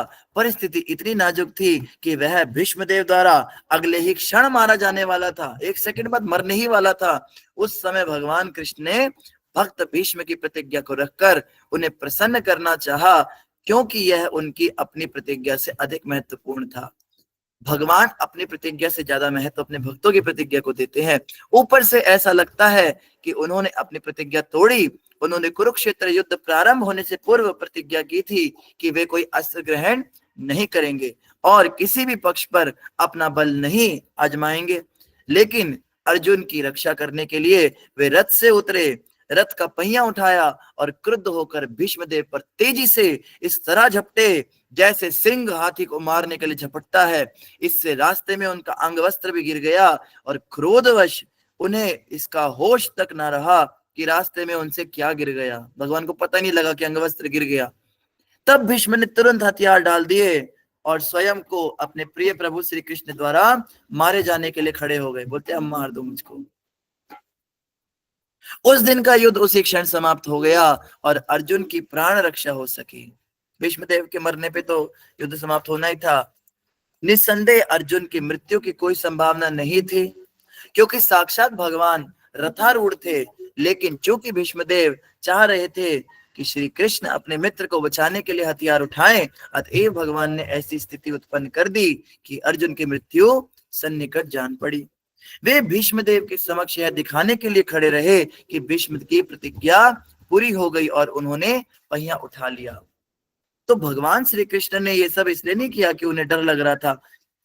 ये सब भगवान ने इसलिए किया क्योंकि भगवान भीष्मदेव के प्रति भी बड़े वत्सल थे और भीष्म की प्रतिज्ञा को पूरी करने के लिए और भीष्म को प्रसन्न करने के लिए भीष्म जो है वो चाह रहे थे कि भगवान, क्योंकि भीष्म वीर रस के भक्त हैं, वीर रस के भक्त चाहते हैं भगवान हमसे लड़े, हमारे तरफ ऐसे झपट्टा मारे। तो भगवान बड़े क्रोध में जब कूदे तो अंग वस्त्र का भी होश नहीं रहा। इतना क्रोध देख के तो भीष्मदेव तृप्त हो गए, बोले बस अब मुझे जीने की इच्छा नहीं, जीवन में जो देखना था मैंने देख लिया, प्रभु का ये रूप देखने के बाद अब क्या करना है जीवन रख के। तो ऐसे निहत्थे खड़े हो गए और भीष्मदेव को जो है मृत्यु के घाट पहुंचाने की तैयारी हुई। तीरों के तीर लगे। तो भगवान अपने भक्तों के प्रति इतनी दया दिखाते हैं और भगवान ने कुंती माता को प्रतिज्ञा दी थी मैं आपके 5 पुत्रों को वापस जिंदा लौटा के लाऊंगा। उस प्रतिज्ञा को पूरी करने के लिए अर्जुन को तो जीवित आना ही था। अब देखो भक्त लोग आपस में ऐसी ऐसी प्रतिज्ञाएं कर लेते, भगवान फंस जाते हैं। एक तरफ वहां प्रतिज्ञा कर ली इसको जीवित लाना है, दूसरे ने प्रतिज्ञा कर ली इसको मारना है, तीसरे ने प्रतिज्ञा कर ली कि भाई अगर ये नहीं मरेंगे तो भगवान शस्त्र उठाएंगे। तो भगवान सोचते हैं सबकी प्रतिज्ञा रख लो भाई, मैं ही झुक जाता हूं, तुम सब खुश रहो। ये भगवान की महानता है, किसी को नीचे नहीं करते भगवान। और अगर भगवान के पास जाना है तो हमें भी ऐसा बनना पड़ेगा। जब तक अपनी प्रतिज्ञा को ऊपर रखेंगे, अपनी बात ऊपर रखेंगे, नहीं मेरे हिसाब से होना चाहिए मुझे, तब तक भगवान तो बहुत दूर हैं। भगवान कहाँ मिलेंगे? भगवान उसको मिलते हैं जो भगवान जैसे गुणों को अपने अंदर आत्मसात करता है। तो भगवान को मिलने के लिए क्या करना पड़ेगा? दूसरों को या दूसरों के विचारों को अपने विचार से अधिक महत्व देना पड़ेगा। ये सबसे जरूरी बात आज के श्लोक से हमें सीखनी है। ये दोष हम सभी के अंदर बहुत ज्यादा है, अपनी बात ऊपर रखना।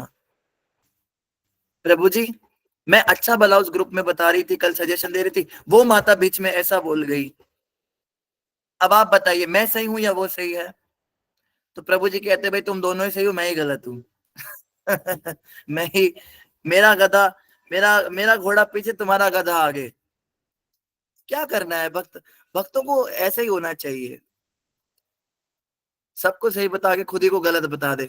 प्रभुपाद जी के पास एक बार जमुना माता आई। जमुना माता आप सब जानते, प्रभुपाद जी की शिष्या थी। जमुना माता और मधुद्वैसा प्रभु, तो इन दोनों में एक विवाद छिड़ गया।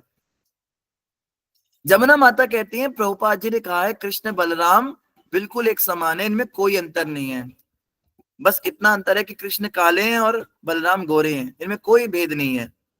और मधुद्वैसा प्रभु का कहना था कि नहीं, कृष्ण बलराम में भेद है, क्योंकि कृष्ण भगवान के साथ तो राधा रानी होती है लेकिन बलराम जी के साथ तो नहीं होती। तो विवाद काफी बढ़ गया उनका। तो वो दोनों प्रभुपाद जी के पास पहुंचे। तो प्रभुपाद जी को आके मधुद्वैसा प्रभु कहते हैं प्रभुपाद, जमुना माता का कहना है कि कृष्ण बलराम में कोई भेद नहीं है और केवल ये भेद है कि कृष्ण काले हैं और बलराम गोरे हैं, और कोई भी भेद नहीं, बिल्कुल एक समान है। प्रभुपाद ने कहा बिल्कुल ठीक बात है। तो मधुद्वैसा प्रभु ने कहा लेकिन प्रभुपाद मेरा कहना है कि कृष्ण के साथ तो राधा रानी होती है, बलराम जी के साथ तो नहीं होती है। प्रभुपाद जी ने कहा बिल्कुल ठीक है। तो मधुद्वैसा प्रभु कहते प्रभुपाद जी लेकिन ये दोनों बातें आपस में दोनों ठीक कैसे हो सकती है, इनमें तो कुछ विरोध लगता है ना। प्रभुपाद कहते ये भी ठीक है। तो प्रभुपाद जी कहते सब कुछ ठीक है। ये आध्यात्मिक धरातल की बातें अभी हमें कहाँ समझ में आएंगी, इनको समझना इतना आसान नहीं है। ये गुरु कृपा से धीरे धीरे दिव्य ज्ञान हृदय में प्रकाशित होती हैं।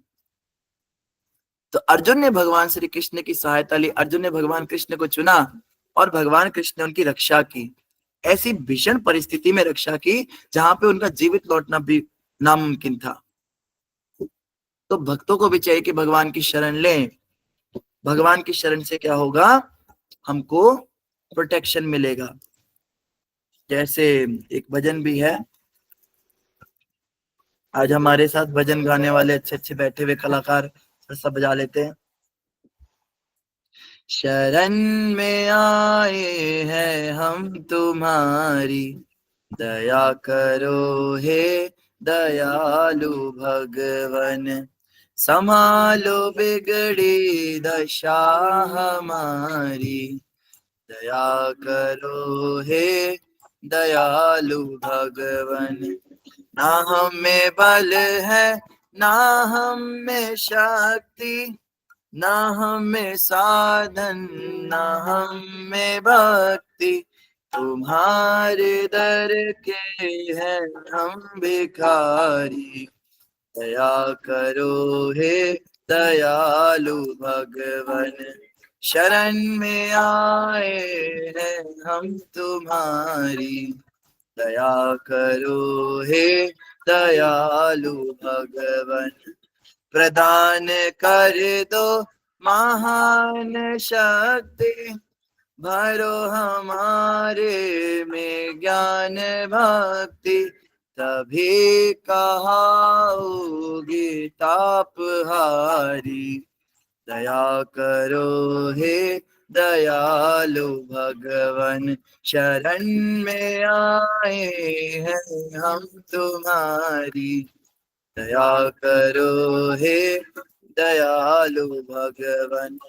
जो तुम पिता हो तो हम है बालक, जो तुम हो स्वामी तो हम है सेवक, जो तुम हो ठाकुर तो हम पुजारी, दया करो हे दयालु भगवन। शरण में आए हैं हम तुम्हारी, दया करो हे दयालु भगवन। भले जो है हम तो है तुम्हारे, पूरे जो है हम तो है तुम्हारे, तुम्हारे को हर भी हम दुखारी, दया करो हे दयालु भगवन।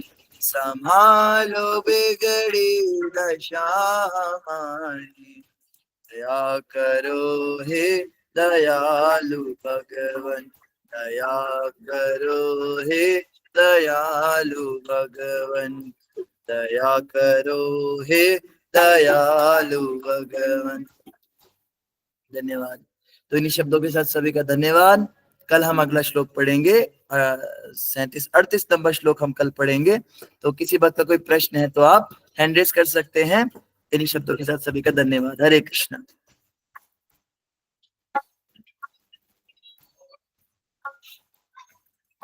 ठीक है, कोई हैंड रेस नहीं है किसी का, सबको सब कुछ समझ में ही आ गया। धन्यवाद सभी भक्तों का। आदि नारायण प्रभु जी आज के लिए आज्ञा। जी प्रभु जी बहुत बहुत धन्यवाद। प्रभु जी आ जाया करो, रोज आ जाया करो। धन्यवाद। प्रीति माता जी का क्वेश्चन है, प्रीति माता जी ने हैंड रेस किया है। प्रीति माता जी का क्या प्रश्न है? हरे कृष्णा प्रभु जी, धन्यवाद प्रणाम। प्रभु जी, हरे एक छोटा कृष्णा। सा प्रश्न है कि हाँ जी। जब वो तीर मांगे हैं अर्जुन ने दुर्योधन से, और उनको पता चल गया कि ये कृष्ण की ही चाल है, कि उनको कैसे पता हमारी क्या डिस्कशन हुई थी। तो उनको जब इतना पता है दुर्योधन को कि वो कृष्ण भगवान के कारण ही अर्जुन आया है, और उनको सब पता है, वो बातें भी जो उनके सामने नहीं हुई है, तो डेट मीन्स उसको पता है कि वो भगवान है, फिर क्यों मतलब वो उनसे द्रोह करता था, क्यों नहीं उनकी शरण में गया दुर्योधन? माता बात थोड़ी कड़वी है पर बोलनी पड़ेगी। हमें भी तो पता है हमारे घर में जो ठाकुर जी बैठे वो साक्षात भगवान हैं। हमें भी तो पता है कि वो त्रिभुवन नाथ हैं, वो साक्षात बैठे हैं। पर हमें तो नहीं लगता कि उन्हें गर्मी लग रही है, ठंड लग रही है, भूख लग रही है, या उन्हें हम अकेले छोड़ के चले आते हैं, उनको अकेलापन लग रहा है। हमें कभी फील ही नहीं होता कि वो भगवान है। हम तो उनको भी देख के खिलौना ही समझते हैं। जैसे खिलौने से कभी कभी खेलने का मन करता है तो कभी कभी हम खेल लेते हैं, उनकी आरती पूजा कर ली, उनको नहला दिया, पोशाक पहना दी। इतना सब ज्ञान, इतना सब लेक्चर हम भी सुन रहे हैं, आप सुन रहे हैं, मैं कर रहा हूं, लेकिन इतने पर भी कहाँ हम भगवान को भगवान समझ रहे हैं। तो दुर्योधन की तो बात बड़ी दूर रही, हमारे सामने भी तो भगवान। आपको कोई डाउट है इस बात में कि जो साक्षात जो विग्रह है उसमें भगवान साक्षात वही वैकुंठवासी भगवान है? इसमें कोई डाउट थोड़ा ना है, हमें तात्विक रूप से तो पता है। लेकिन अपनी अपनी कह लीजिए हमारी स्थिति ऐसी है, पाप कर्म सिर पे हावी है।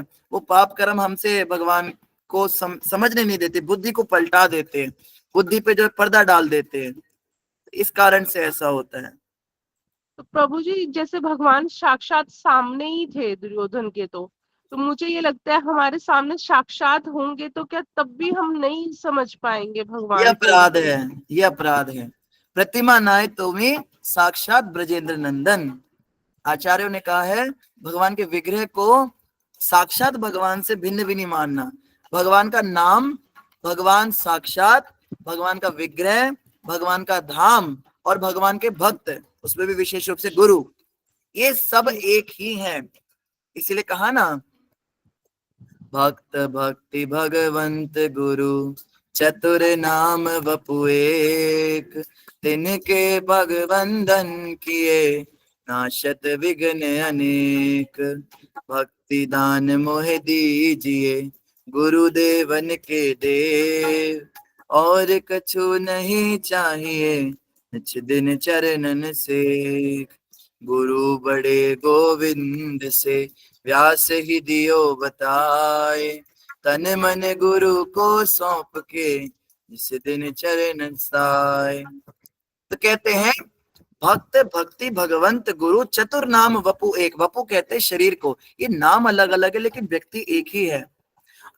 श्रीमद् भागवतम भी, भागवतम, हरे कृष्ण महामंत्र, गुरु महाराज और भगवान का धाम और विग्रह, ये साक्षात कृष्ण है।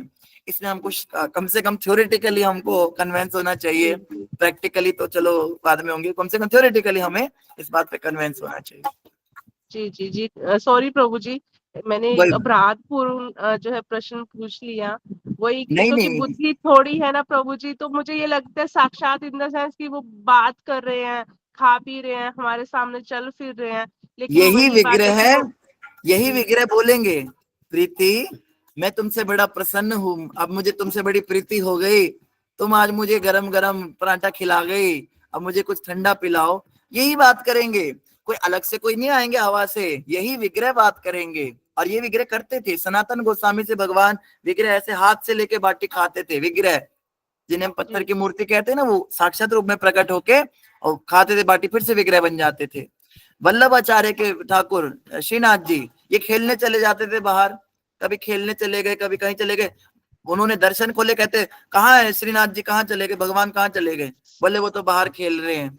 एक बार क्या हुआ, बड़ी अच्छी कथा है। एक बार श्रीनाथ जी तो थे, धन्यवाद। तो श्रीनाथ जी बच्चों के साथ खेलते थे बाहर। खेलते खेलते क्या हुआ, एक छोटा बालक था, वो जो था कान्हा नाम का था। तो कान्हा नाम का जो बालक था वो थोड़ा शेड्यूल कास्ट था, थोड़ी नीच जात का था। उस जमाने में थोड़ा जात पात का विचार ज्यादा होता था। तो कृष्ण भगवान उसके कंधे पे चढ़ गए, खेल रहे हैं।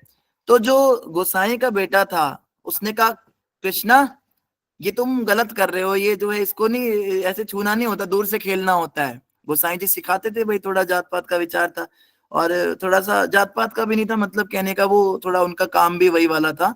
तो उन्होंने कहा, कन्हैया अब तुम्हें नहाना पड़ेगा, अब तुम नहाओ। तो ठंड का मौसम था, कृष्ण भगवान तो बाल रूप में कहते हैं मुझे तो नहीं नहाना, मुझे तो ठंड लग रही है, मैं नहीं नहाऊंगा। तो कहते हैं तुम नहाओगे नहीं तो क्या करोगे। तो फिर उतने में क्या हुआ, अच्छा इसी में एक और कथा भी आ रही है। भगवान जो थे वो एक बार घोड़ा बन गए, उसने उनको हरा दिया एक बालक ने, उसने कहा घोड़ा बन जाओ।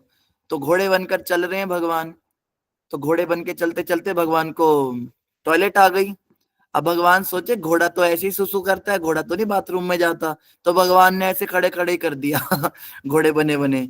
तो फिर से वो गोसाई के बेटे ने देख लिया, उसने कहा कन्हैया क्या कर रहे हो, ये तो ऐसे थोड़ा ना होता है, अब तुम्हें शुद्धि करनी पड़ेगी अपनी। कहते नहीं मैं शुद्धि नहीं करूंगा। तो कहते अच्छा ऐसा करो, तुम ऐसा करो सरोवर में जाके हाथ मुंह तो धो लो कम से कम, नहीं तो गोसाई जी को तुम्हारी शिकायत लगाऊंगा। तो कृष्ण भगवान सरोवर के पास जाके हाथ मुंह धोने लगे, तो उसने पीछे से धक्का दे दिया, बोले नहाओ, नहाना जरूरी होता है। और भगवान ठंड में ठिठुरने लगे। तो जैसे ही गोसाई जी ने दरवाजा दर्शन खोले तो श्रीनाथ जी कांप रहे हैं ठंड में, नाक से उनके वो निकल रहा है जो नाक से निकलता है। तो कहते ये क्या हुआ, किसने क्यों ठंड लग गई। बोले आपके बेटे ने मुझे धक्का दे दिया पानी में। बोले अपने बेटे को बुलाया, तुमने ऐसा क्यों किया। मतलब नॉर्मल बातें चल रही है इनके लिए, कोई बहुत बड़ी बात नहीं है ये। कहते तुमने क्यों ऐसा किया। कहते इसको पूछो इसने क्या किया। ये कान्हा नाम के उसके बच्चे के घोड़ा बन के ऐसे सुसु करके आया, इसने ना इसने शुद्धि करी तो मैंने इसको नहला दिया, क्या गलत किया।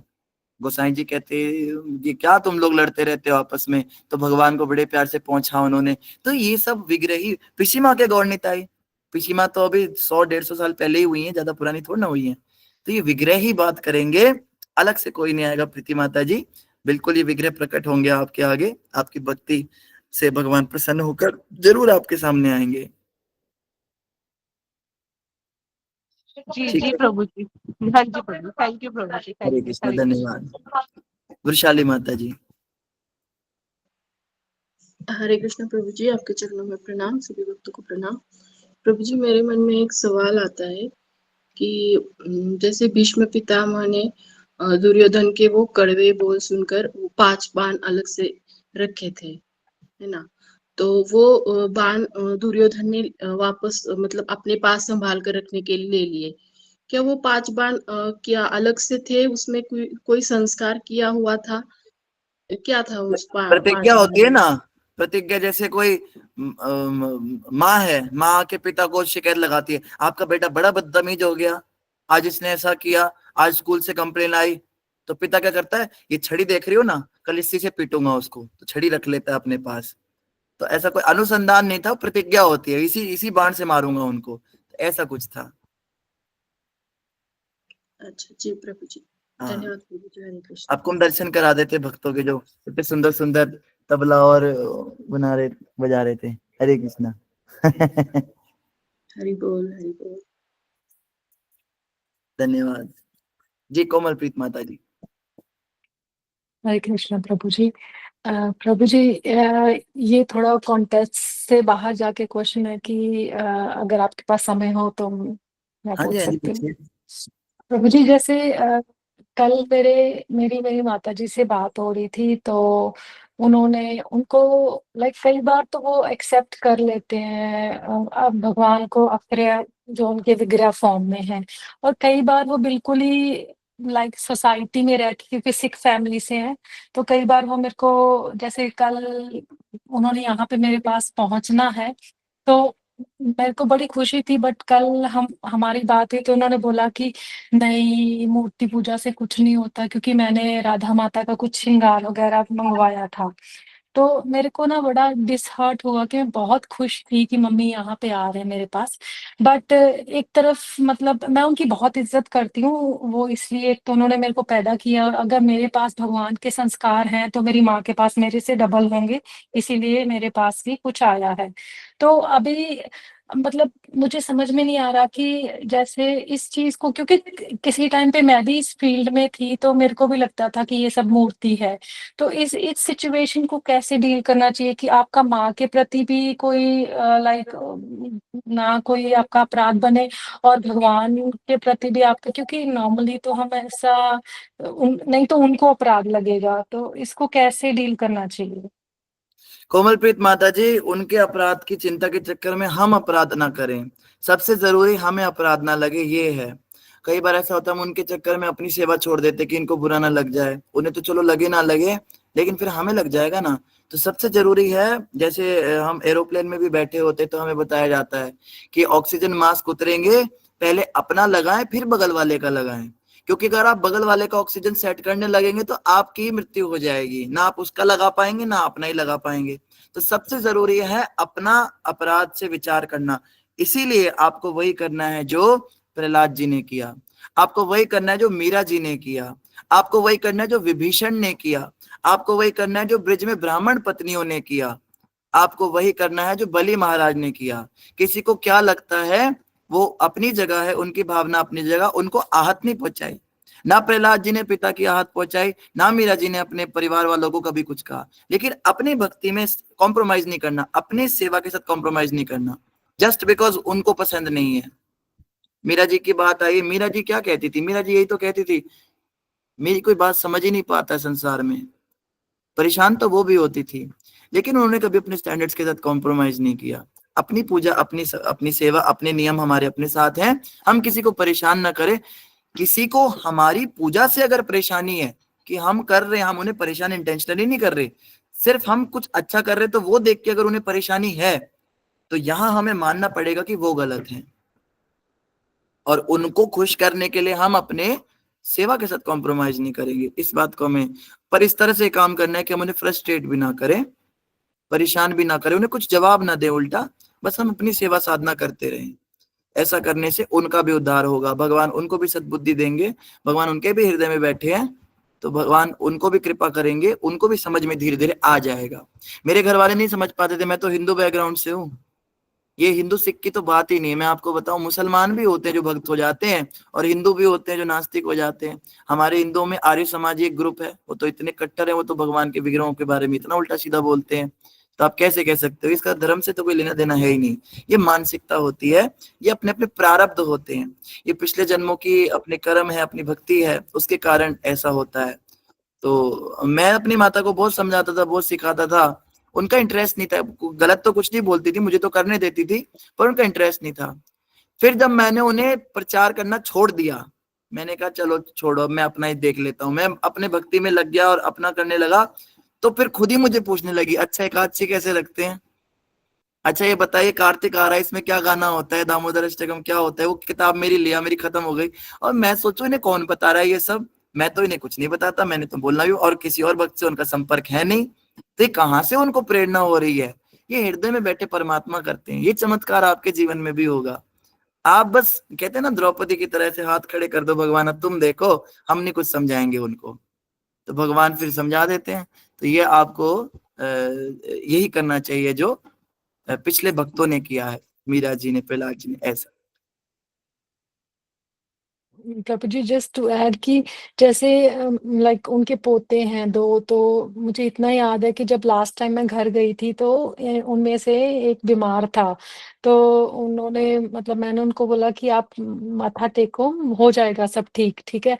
तो उस टाइम पे बिलीव है, 100% है, वही विग्रह पे सब कुछ है ना। तो अब वो सब ठीक है, तो अभी मतलब कभी भी नहीं ऐसा बोला, पता नहीं कल उनको क्या हुआ था, मुझे भी कुछ समझ में नहीं आया। अन्न दोष होता है माता, हम जिसका अन्न खाते हैं ना, किसी उल्टे सीधे व्यक्ति का अन्न खा लिया होगा, उसका प्रभाव हम पे आने लगता है, संग दोष होता है। हम जैसे सोसाइटी में उठने बैठने लगते हैं, उनके विचार हम में आने लगते हैं।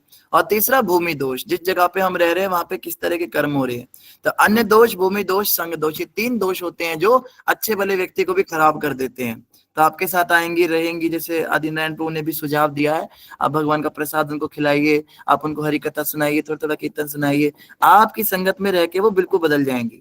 स्त्रियां जो होती है ना, माताएं कोमल हृदय की होती, कोमल स्वभाव की होती हैं, वो बड़ी जल्दी किसी की भी बातों में आ जाती है, वो इन्फ्लुएंस बहुत जल्दी हो जाती हैं। तो माताओं के लिए इसीलिए शास्त्रों में इतने नियम दिए गए कि इतने व्रत, इतने त्योहार, इतने सब जो है, घर में रहो, ज्यादा बाहर मत जाओ, स्त्रियों में भक्तों में रहो, भगवान की सेवा, भगवान की पूजा पाठ सब स्त्रियों के लिए ज्यादा दी गई है।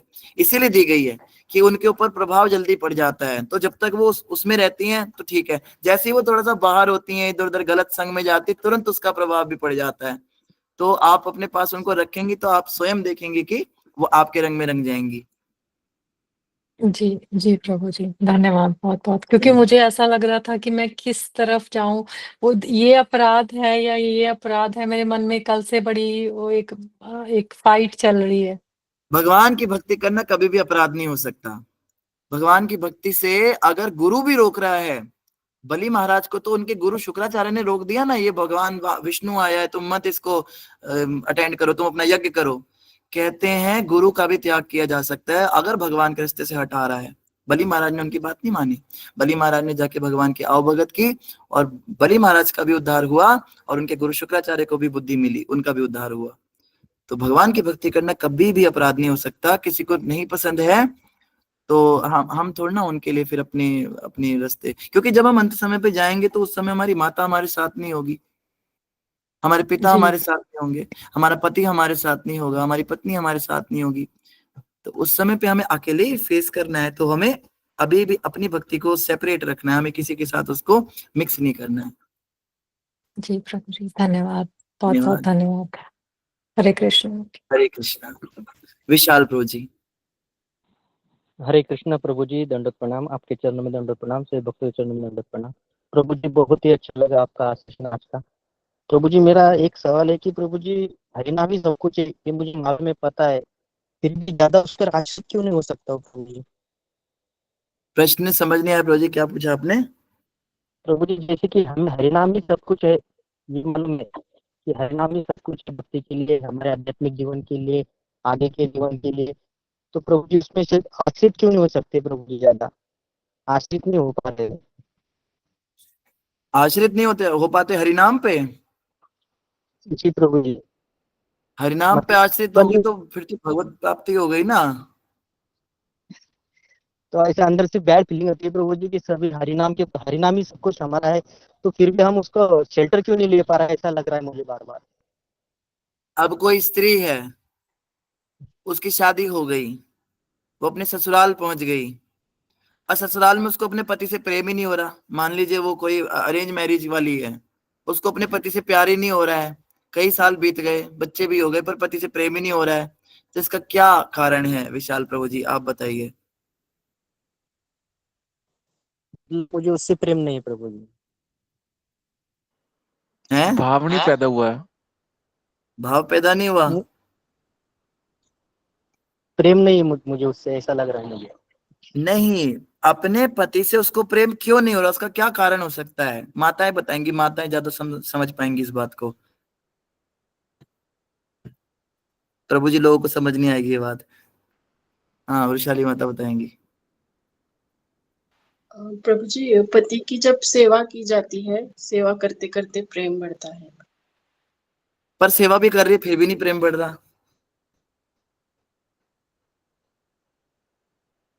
ये मुझे भी पता है। जवाब बड़ा सिंपल है, लेकिन कोई बोल नहीं पा रहा उसको। अंजलि माता हंस रही है। अरे हाँ, प्रभु जी। हरे कृष्ण प्रभु जी, दंडवत प्रणाम, सभी भक्तों के चरणों में दंडवत प्रणाम। प्रभु जी मुख्य कारण ये हो सकता है कि उनकी नेचर से उनकी हस्बैंड की नेचर टाली नहीं होता, जो उनकी आदत है उसकी विपरीत आदत होगी उनके हस्बैंड की, शायद इसलिए टाली नहीं होता। ये एक कारण हो सकता है। हरे कृष्ण प्रभु जी। विपरीत आदतों वाले भी प्रेम कर लेते हैं, हम देखते हैं कई ऐसे होते हैं, ज्यादातर ऐसे ही होते हैं, विपरीत वाले ही होते हैं, वो भी आपस में प्रेम कर लेते हैं, ये भी कारण नहीं है। रंजना माता बताएंगे। कृष्णा प्रभु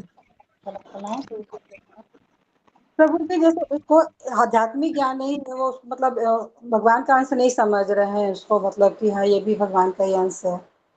हालांकि इतना वो तो खैर हो जाए, जब तक वो आध्यात्मिक नहीं होगा तो नहीं समझेगा। तो यही है माता प्रभु जी। स्पिरिचुअल एस्पेक्ट पे चली गई, मगर इसका उत्तर सीधा सा है, इसका उत्तर राधिका माता ने दिया। प्रेम कहीं और है उसका, सीधी सी बात। यस प्रभु जी, हाँ जी, उनके सिंपल सी मन में बात, कुछ और है। हाँ जी, अब हाँ कर रहे हो। मैंने अभी किसी और सोचा से था प्रेम ये और कुछ। तो पति से कैसे प्रेम होगा उसका, जब तक किसी दूसरे पुरुष से प्रेम कर रही है, वो पुरुष से कर रही है, या मान लीजिए उसके घर में अपनी माँ से, भाई से, वहीं उसका आसक्ति रहेगी, उधर ही मायके में चिपकी हुई है। क्या हो रहा है, वो आज राजमा बना, शाम को क्या बना, कड़ी बनी, पूरी मेन्यू ले रही है, घर से ही नहीं निकल रही। उसको ना तो अपना पति दिख रहा है, ना वो अपने पति को समय दे पा रही है। तो जब तक उसका प्रेम दूसरी जगह पर है, चाहे पर पुरुष में है, चाहे भाइयों में है, चाहे माता में, किधर भी है, तब तक वो अपने पति से प्रेम नहीं कर पाएगी, क्योंकि पति एक नया व्यक्ति है जो उसके जीवन में आया है। नए व्यक्ति को जीवन में लाने के बाद उसको समय देना पड़ता है, और उसको समय देने के लिए जो बाकी जगहों पे हम समय दे रहे हैं वो रोकना पड़ता है। घर से बातचीत कम करनी पड़ेगी, दूसरे पुरुषों से मिलना बंद करना पड़ेगा, तब तो पति से प्रेम होगा ना। तो यही आपका उत्तर है विशाल प्रभु। हरिनाम से प्रेम इसीलिए नहीं हो रहा क्योंकि दूसरी जगहों पे हमारा प्रेम बहुत ज्यादा बटा हुआ है इस समय। उनको अपना मान रखा है, जिस दिन उनको अपना मानना बंद कर देंगे तो फिर भगवान से भी प्रेम हो जाएगा। समझ पा रहे हैं? जी जी प्रभु जी, समझ पा रहे हैं। पुत्र में, संतान में, गृहस्थ जीवन में सबसे ज्यादा आसक्ति पुत्र और संतान में होती है। पुत्र संतान तो एक ही होते हैं, मतलब परिवार में, घर में कंफर्ट्स, अपना कमरा, कमरे से बड़ी आसक्ति होती है। कमरे में भी बिस्तर, बिस्तर में भी मेरा गद्दा, मेरी रजाई, मेरा सिराना, मेरा टीवी, मेरा चैनल, मेरा आईपीएल, हाँ, इनसे आसक्ति बहुत ज्यादा होती है। तो ये छोटी छोटी चीजों में आसक्तियां फंस जाती है। इस चक्कर में क्या होता है, इस चक्कर में अब भगवान से प्रेम कैसे होगा? आप मानो हमारे पास 100% प्रेम है, ठीक है, 2% हमने दे रखा है फैक्ट्री में, 5% दे रखा है हमने कपड़ों में, 10% दे रखा है हमने पत्नी में, या पत्नी में शायद 2% होगा, बाहर वाली में 10% होगा, सबके अपने अपने होते हैं। बच्चों में दे रखा है 15%, ठीक है, और थोड़ा सा हमने इसमें दे रखा है, थोड़ा उसमें दे रखा है, थोड़ा खाने पीने में, थोड़ा रेस्टोरेंट में, थोड़ा बार में, थोड़ा सिनेमा में, थोड़ा सिगरेट में, कहाँ हमारा इतने, अगर हम अपनी परसेंटेज निकालें वो पूरा 100% तो खत्म हो चुका है। और हरिनाम की जब बात आती है 0.0001% हमने भगवान की माला में दे रखा है। मैं अपनी बात करता हूँ, मैं किसी और को कुछ नहीं कहता। तो मैंने जब तक भगवान की माला में 1%, 2%, 10% अगर प्रेम दिया नहीं, तो फिर मुझे उनसे प्यार कैसे होगा, कैसे मैं आश्रित हो जाऊंगा उनके? तो अच्छा, अब सवाल क्या उठता है, हमारी समस्या क्या है? हम ना हरिनाम को जीवन में ऐड करना चाहते हैं, मगर अपनी बाकी चीजें छोड़ना नहीं चाहते। हमारी लिपस्टिक भी चलती रहे, हमारी सिगरेट भी चलती रहे, हमारे बच्चे भी चलते रहे, हमारा सिनेमा भी चलता रहे, हमारा नेटफ्लिक्स भी चलता रहे, हमारा आईपीएल भी चलता रहे, और साथ में माला भी कर लें। तो 100% परसेंटेज तो 100 ही होती ना, 100 से ज्यादा कैसे वो भर जाएगी? कुछ कम करना पड़ेगा। तो उसका स्लॉट इसको देंगे ना। एक कमरे में पहले 50 लोग भरे पड़े हैं, एक और आप ठूसेंगे अंदर तो कैसे आएगा? तो 2 बंदे बाहर निकालोगे तब तो वो अंदर आएगा ना। इसीलिए गोपियां कहती है, उधो मन ना भय 10-20। तुम कहते हो मन को हम ध्यान में लगाए, मन तो हमारा गोविंद के साथ चला गया, एक ही मन तो होता है अपने पास, तो ध्यान में किसको लगाएं? अब मन तो चला गया, एक ही मन है हमारे पास, और हमने इतनी जगह पे उसको लगा रखा है, तो उन जगहों से उसको हटाना पड़ेगा। तो भक्ति में आगे बढ़ने का मतलब है भक्ति करते करते जो अभक्ति चीज है उसको भी खत्म करते रहना साथ साथ। हम क्या करते हैं, मैं अपनी बात ही करता हूँ फिर से, मैं क्या करता हूँ, भक्ति तो मैं शुरू कर देता हूँ, मंगल आरती भी सब अपना, लेकिन जो मेरी दूसरी चीजें हैं, दूसरे वाले काम है, घूमना फिरना, बातचीत करना, सैर सपाटा, वो मैं खत्म करता नहीं, कम करता नहीं। तो क्या होगा, ये तो हमेशा ही एक मेहमान बन के रह जाएगा ना। हरि नाम मेहमान कुछ दिनों के लिए आता है फिर चला जाता है, इसीलिए हमारी प्रोग्रेस नहीं होती। जी प्रभु जी। बहुत अच्छा, हरि बोल। धन्यवाद प्रभु आपके लिए जी। नहीं कह रहा था प्रभु जी, मैं अपने लिए कह रहा था, कोई गलत ना समझे। धन्यवाद, हरे कृष्णा। हरे कृष्णा प्रभु, दंडवत प्रणाम। ठीक है, इन्हीं शब्दों के साथ सभी का धन्यवाद। हरे कृष्णा। ग्रंथ राजश्रीमद् भागवतम महापुराण की जय, जगत गुरु श्रील प्रभुपाद की जय, की जय। वांछा कल्पतरुभ्यश्च हरे कृष्णा प्रभु जी। हरे कृष्ण प्रभु जी, दंडवत प्रणाम। सभी माता जी की जय दंडवत भगवान प्रणाम। प्रणाम। हरे कृष्ण। हरे धन्यवाद कृष्णा प्रभु जी, प्रणाम, दंडवत सभी प्रणाम। भक्तों श्री के चरणों में वैष्णव दंडवत को प्रणाम। दंडवत हरे प्रणाम। कृष्णा। वंशगल की कृपा से प्रणाम देव प्रभु जी, सभी दंडवत चारों प्रणाम। पावन वैष्णव हरे नमो वैष्णव, हरि दंडवत बोल, प्रणाम। हरि बोल, अनंत